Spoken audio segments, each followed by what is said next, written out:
So, this broadcast is set to subscribers only.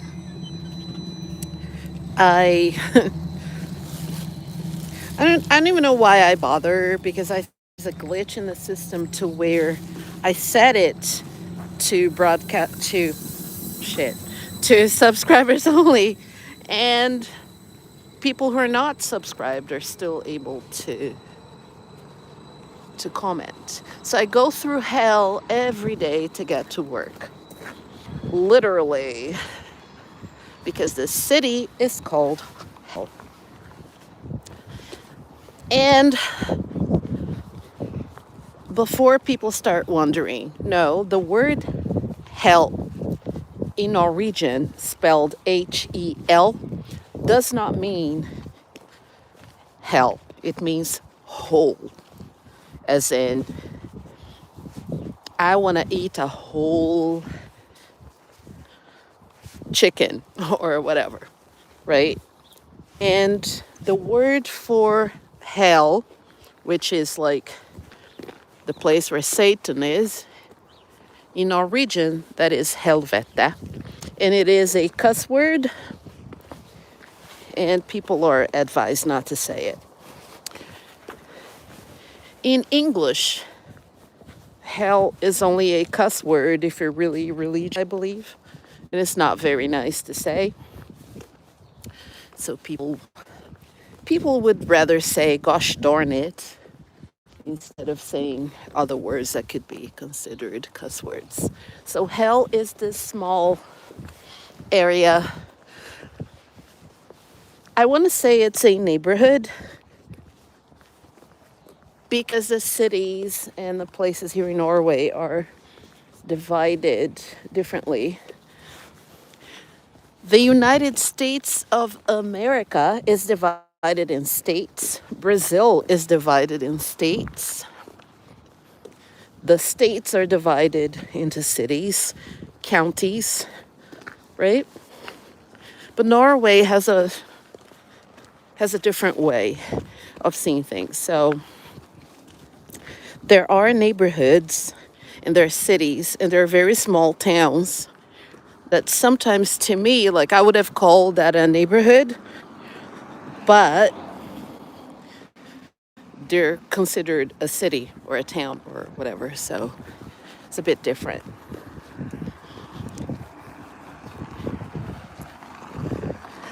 If I'm not responding to chat, it's because I have something to say. And instead of saying hi to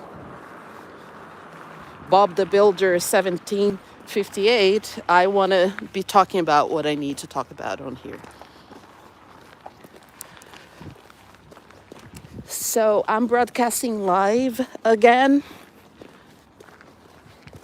People don't understand my style of broadcasting live because they don't know what live casting is. Live casting is when you're not doing a video with a cute clickbaity thumbnail trying to get people to watch your video.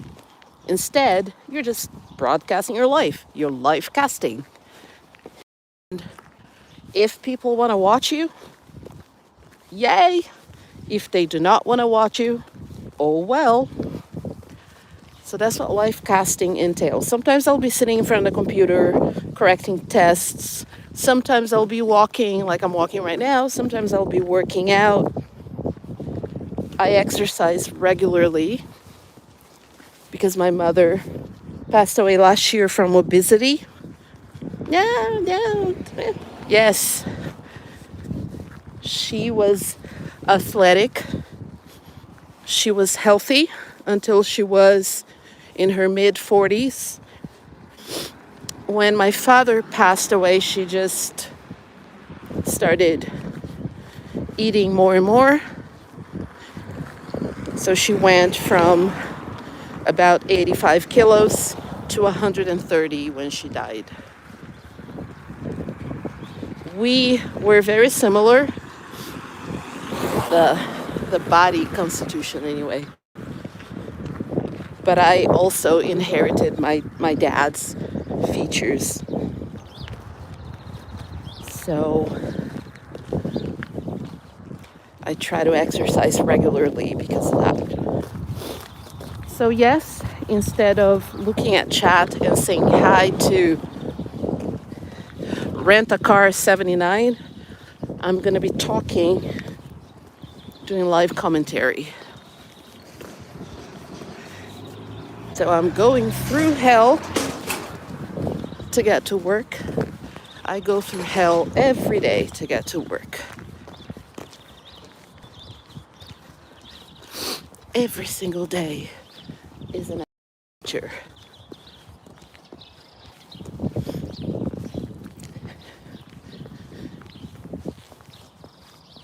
So this city, county, neighborhood, village, whatever, is called hell.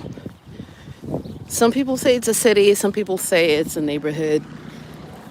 God knows.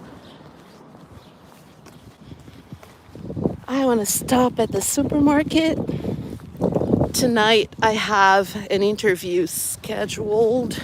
I'm going to interview Ms. Classic Regal World 2026.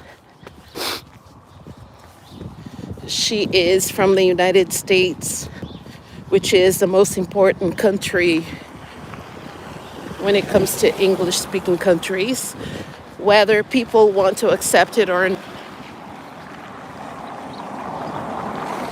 This interview is being tailored for my 12th year students.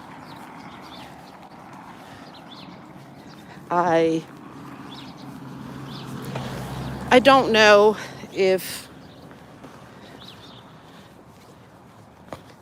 I'm very careful what I say whenever I talk about school and my work. I'm just going to put this out there. My program isn't orthodox, but I do follow the curriculum. So my program entails lots of creativity, listening activities, both for Spanish and for English. The listening activities come in a form of videos, interviews that I do for educational purpose with people from the inner circle of English. So I want to be careful because there are always evil, racist people lurking in the shadows trying to take away my teacher joy. So I have to be careful. But I can say that when people are narrow-minded, when people are used to the views and opinions of a small village and not worldly views, they may not see eye to eye with somebody who is unorthodox, somebody who is always looking outside the box. So, yeah, I'm just saying that. Going through hell to get to work. Sometimes I get off near the airport, but I'm gonna stop or market, get a few things. Tonight I have the interview with Ms. Classic Regal World. So I'm not gonna go to the supermarket after work. I'm just gonna go straight home, do the interview. Like I said, for my 12th year students.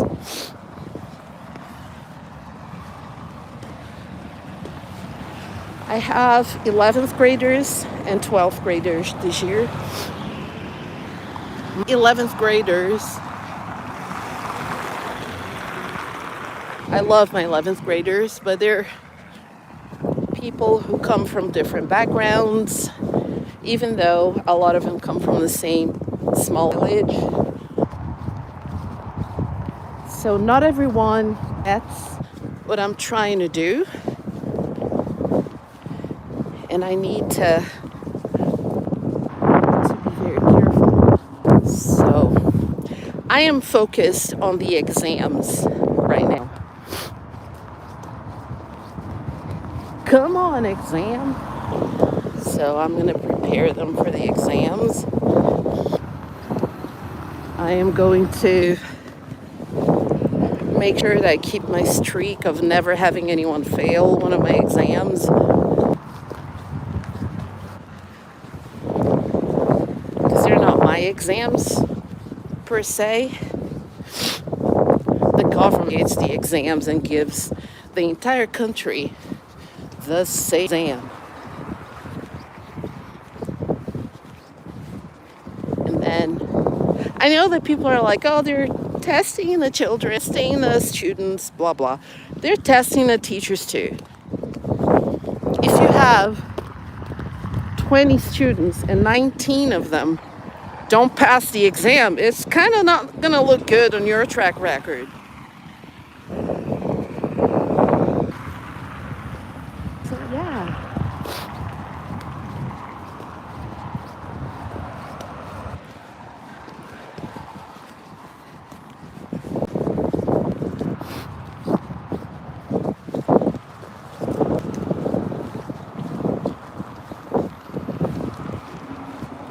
So, 12 frigates I've been walking, plus another 12 minutes. I walk about an hour a day between bus stops and train stations and all of that. It is not easy. It's not easy. Why did you buy a car? I'm not going to have this discussion with anyone anymore.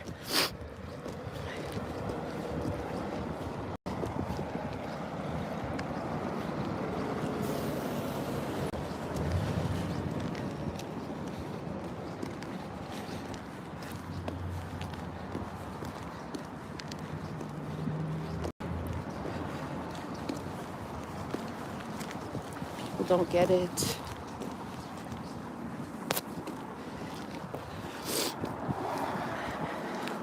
When you're a person of color in this country, it's like starting a race after everyone else has started and you can't catch up. So, yeah. So I was never given the chance to succeed at the same level as my white counterparts. That's why I don't have a car. I pay my taxes, all 34% of them. I have very little money left because of credit card debts that I had to acquire to survive here. They wouldn't give me a steady job. Schools would use me for 2 years as a substitute, and then they would give me the opportunity to apply for a permanent position, but they would always choose the white Norwegians instead. Is it wrong? It depends. It depends on how you see it. I actually think there is a valid reason for maintaining the people from your country employed and be and all of that, and to prioritize the people who are from here. I see that. I think it's valid. By the same token, I think not giving people a fair chance, even if they're better than the Norwegian counterparts, is not okay.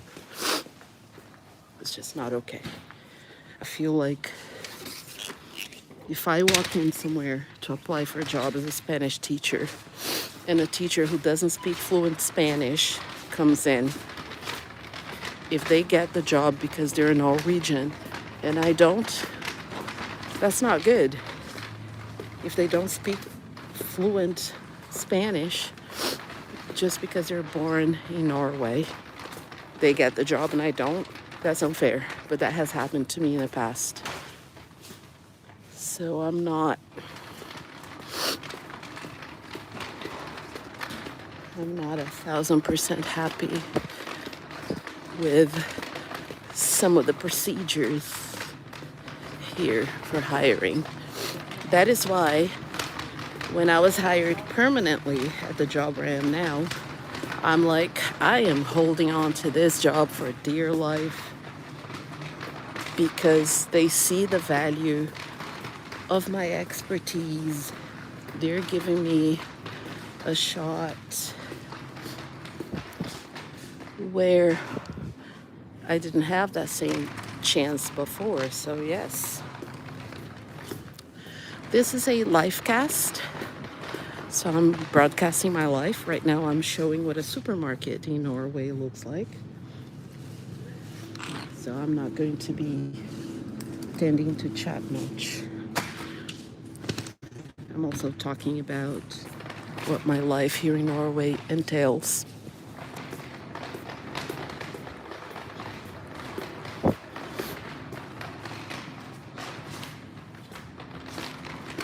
So here it comes. Gonna find you.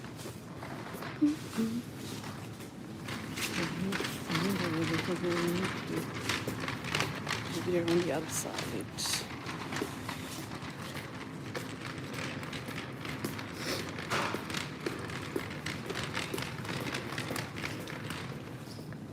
Where's the hen?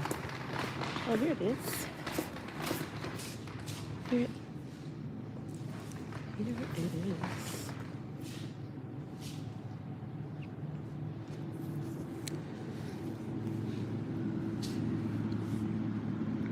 Like I said, I'm not going to be acknowledging chat because I have stuff that I want to say. But thank you for coming in. So, I stopped here to get some things. To have something to eat. Let's see.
Jeg skal skanne den Coop-kort.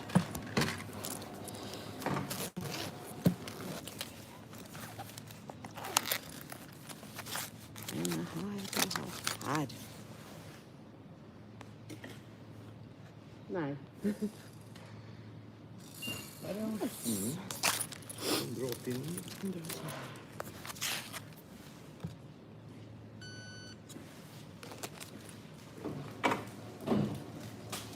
Kvittering? Nei takk.